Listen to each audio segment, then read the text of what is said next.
this beautifully sunny Wednesday morning. Beautifully sunny, but biting cold, I might add. As for what we're going to talk about here, we've got to look at those wind chills, of course. We do get to see when they're going to rise back above zero. We'll talk about the weather alerts because of the cold.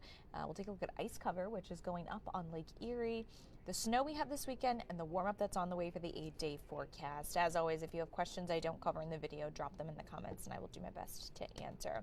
Currently, wind chills sit anywhere from about 2 to 15 below zero. Now, we have a wind chill advisory in place until noon. It blankets the entire area, and the reason for that is because when you get that threshold of about 10 to 15 below for your wind chills, that's where that wind chill advisory kicks in. So by this afternoon, I expect that to be lifted, and the reason is air temperatures, will be about 20, and our feels like temperatures will be about upper single digits. Tomorrow looks better, though. We'll call it a warm-up, upper teens for our feels like temperatures. As for Lake Erie ice coverage, because of all this cold weather we've had, we've seen quite a bit of concentration or coverage of ice. It's been expanding. So we're at about 13% right now, and I do expect it to continue to increase as we head into the weekend. Most of it, of course, is in that western basin there.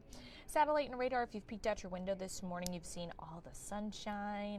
It's still a little breezy, and any sort of light breeze when temperatures are this cold are going to make us feel a lot colder, so wind chill becomes a big factor. But the sun actually works counteractive to that, so that's good. That's going to help us out a little bit. We have our next weather maker developing out west at the moment. Let's go ahead and see when it arrives. So tonight, I've been watching that quick little trough of snow showers tonight into tomorrow. It looks to slow down a little bit, so that means that less likely overnight, more so tomorrow morning, and it also is shifting its track just a little bit to the north.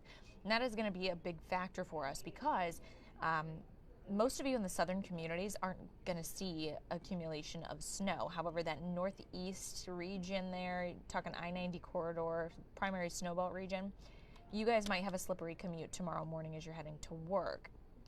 Same for our northwestern communities, and then we'll have just a quick little clip of a band come through Thursday evening. Accumulations won't be high, but similarly to what we saw yesterday, it's that fluffy snow, and it creates very slick conditions on the road. So you'll need to watch for that. Just because it's not a lot of snow doesn't mean it's not going to be a problem for you. Friday morning, some more snow showers. This one's more widespread. That system is actually to the south, so our southern communities are more likely to get, higher totals. Going to be right around the time you're heading to work as well. It'll still be in the 20s and teens, so fluffy snow, but not nearly as biting cold. And then Friday night, things taper off, but we do see some snow bands set up that are lake effect on Saturday.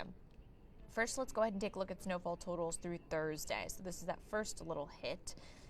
At most, you're looking for maybe an inch or two, I think. I think 1 to 3 is a little on the high side. And notice it's that I-90 corridor up northeast of Cleveland. The rest of us are going to see about a trace coating. Some of you may just see a few flurries. As for Futurecast further out, beyond this coming weekend, we've actually got rain showers on the way. Tuesday through Wednesday. It'll be a mix to rain showers, but that means that a warm-up is on the way, so get excited for that. Let's go ahead and take a look at snowfall futurecast through the weekend. So this is with Friday and Saturday's additional snow. Some of you may need to break out the snow shovels, that's for sure. You're going to be scraping it off your cars. Notice how the totals are higher east. Of course, that's because we've got lake effect snow. Now, I don't expect we're going to get enough ice coverage that, we're going to turn off lake effect, not by any stretch of the imagination, especially with the warm-up that's on the way. So I don't expect the coverage of ice to stick around very long with the temperatures we have on the last 7 days of the month of January, because it does look to stay steadily, a little above average. I think our average highs right now, let me go ahead and pull that up for you. Average highs are mid-30s for this time of the year. So right now we're well below it, but we will end up by the end of the 8-day forecast slightly above it. So there's the breakdown of your 8-day forecast. Today and Saturday are going to be the coldest of it. The reason it gets so cold on Saturday is because we'll have that low come through and we'll have a cold front pass over with it. But we quickly warm back up to the 20s, 30s, and eventually 40s. So I hope everyone is staying warm, nice and warm. I said this yesterday and the day before, but if you need a warming center, someone who needs a warming center, head over to fox8.com. The warming centers are listed on our website. So in case you need that, if you need a way to stay toasty during this chilly time. We will talk to you at noon. Meteorologist Jen Harcher will be in. I hope you have a great rest of your week.